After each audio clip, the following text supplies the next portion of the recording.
The skies above the Middle East have seen conflict before: drone incursions, missile barrages, shadow wars prosecuted through proxies and plausible deniability. But what reportedly unfolded in that volatile airspace within the last 24 hours is something categorically different. Something that military analysts, intelligence officials, and foreign policy veterans are already calling an event without modern precedent. Iran claims it has captured an Israeli Air Force pilot. Not just any pilot, the pilot of an F-35, the most advanced stealth fighter jet in the Western arsenal. A platform so classified, so technologically sensitive, that its capture, if confirmed, would send shockwaves not only through Tel Aviv and Tehran, but through Washington, Brussels, Moscow, and Beijing. Let that settle for a moment. An Israeli F-35, a fifth-generation stealth aircraft whose development cost the Pentagon over $1 trillion, reportedly brought down. Its pilot, an officer of the Israel Defense Forces, allegedly sitting in Iranian custody tonight. If this is true, we are not looking at a battlefield incident. We are looking at a potential inflection point in the history of Middle Eastern conflict, and possibly in the fragile architecture of global security itself. Here is what we know at this hour. Iranian state media, citing military sources within the Islamic Revolutionary Guard Corps, announced that following what they describe as a midair engagement, a dogfight between Iranian and Israeli aircraft, an Israeli pilot ejected and was subsequently apprehended by Iranian ground forces. The precise location of this engagement has not been independently verified. Israel, as of this broadcast, has neither confirmed nor denied the incident, a silence that, in the language of military intelligence, speaks volumes. The implications cascade outward almost immediately. The F-35 is not merely a weapons platform. It is a vault of Western military secrets: stealth architecture, avionics software, sensor fusion technology, radar-absorbing materials. Nations like Russia and China have spent decades attempting to reverse engineer even fragments of this technology. If Iranian engineers gain access to a downed F-35, the strategic consequences extend far beyond this conflict, far beyond this region. And then there is the human dimension. An Israeli pilot in Iranian custody is not simply a prisoner of war. He is a political instrument, a potential bargaining chip, in one of the most complex and dangerous diplomatic standoffs in modern history. Tonight, we are going to walk through all of it: the timeline, the military mechanics, the strategic stakes, and what the world's leading security analysts are saying about where this goes next. Because this story is not simply about two nations locked in a shadow war. It is about whether the rules governing 21st century conflicts still hold, or whether we are watching them unravel in real time. This is the kind of reporting that demands your full attention. If you are watching this channel for the first time, this is the moment to subscribe. Hit that button, because in the hours and days ahead, this story is going to move fast, and you will want to be here when it does. To understand the magnitude of what may have just occurred above the Middle East, you cannot begin with today. You have to go back decades, back to a conflict that has never truly been a conflict in any conventional sense.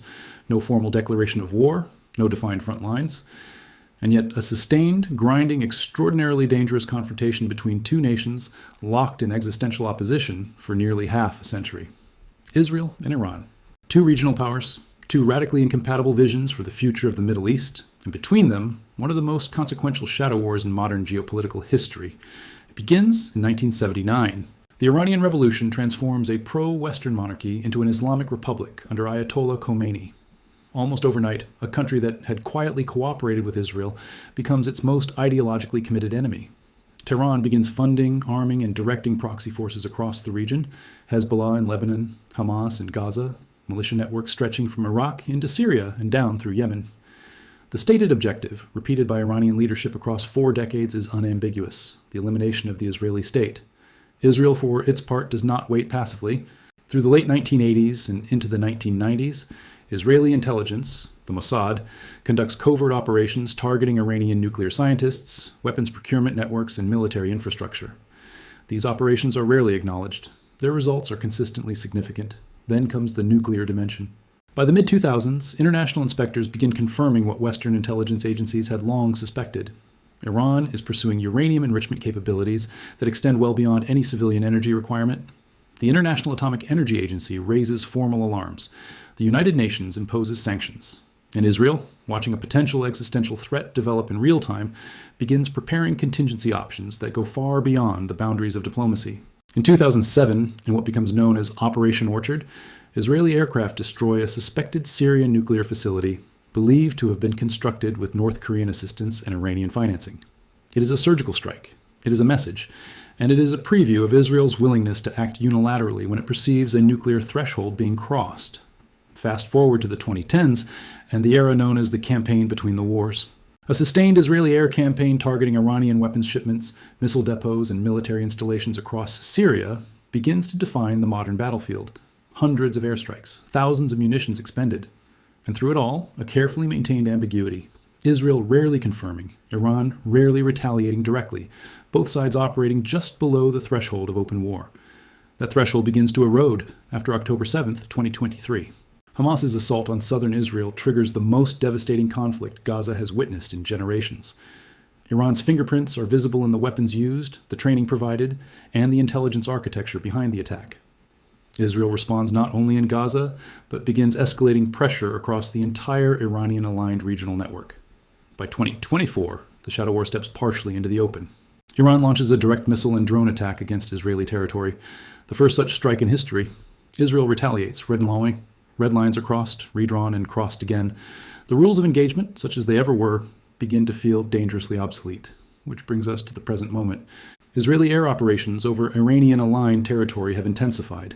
Iran has upgraded its air defense architecture, and according to multiple intelligence assessments, Iranian forces have deployed advanced fighter aircraft in configurations that suggest not merely a defensive posture, but an anticipation of direct aerial confrontation. The dogfight that allegedly brought down an Israeli F-35 and delivered its pilot into Iranian hands did not emerge from a vacuum. It emerged from 45 years of escalating hostility, a shadow war that grew too large for the shadows to contain, and a single catastrophic moment in the sky that may have just changed everything. In any breaking geopolitical event of this magnitude, the first casualty is almost always clarity. What we have tonight are two competing narratives, one from Tehran, one from the deliberate silence of Tel Aviv, and between them, a contested space filled with partial evidence, conflicting accounts, and unanswered questions that intelligence agencies around the world are now racing to resolve. Here is what we can reconstruct with the information currently available. According to Iranian state media and official statements from the Islamic Revolutionary Guard Corps Air Force, the incident unfolded during what Iranian officials characterize as an unauthorized intrusion by Israeli military aircraft into airspace they were not cleared to operate in. Iranian sources claim that IRGC interceptor aircraft.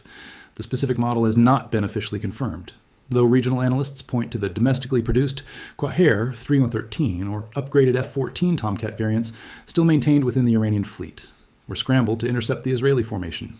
What followed, according to the Iranian account, was a close-range aerial engagement, a dogfight in the most literal sense of the word.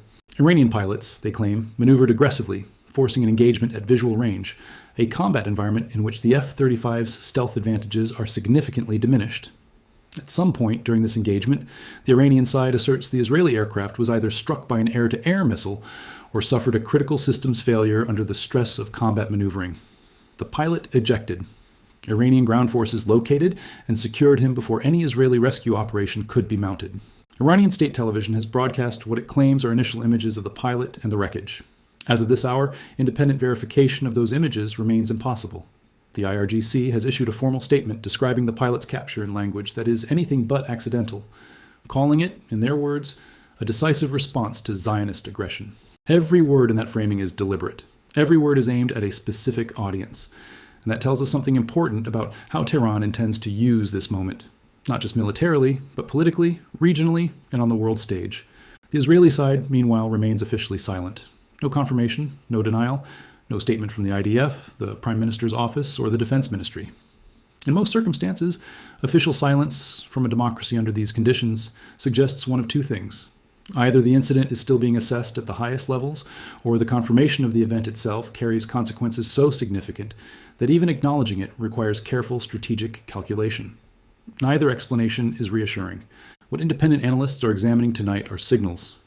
Intelligence intercepts, satellite imagery, flight tracking anomalies, and open source data that may help triangulate where this engagement occurred, what aircraft were involved, and whether the physical evidence supports the Iranian account. That analysis is ongoing.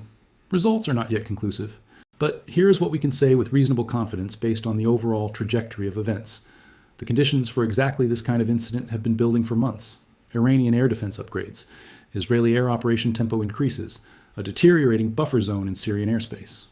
All of it pointed toward a moment of direct aerial confrontation.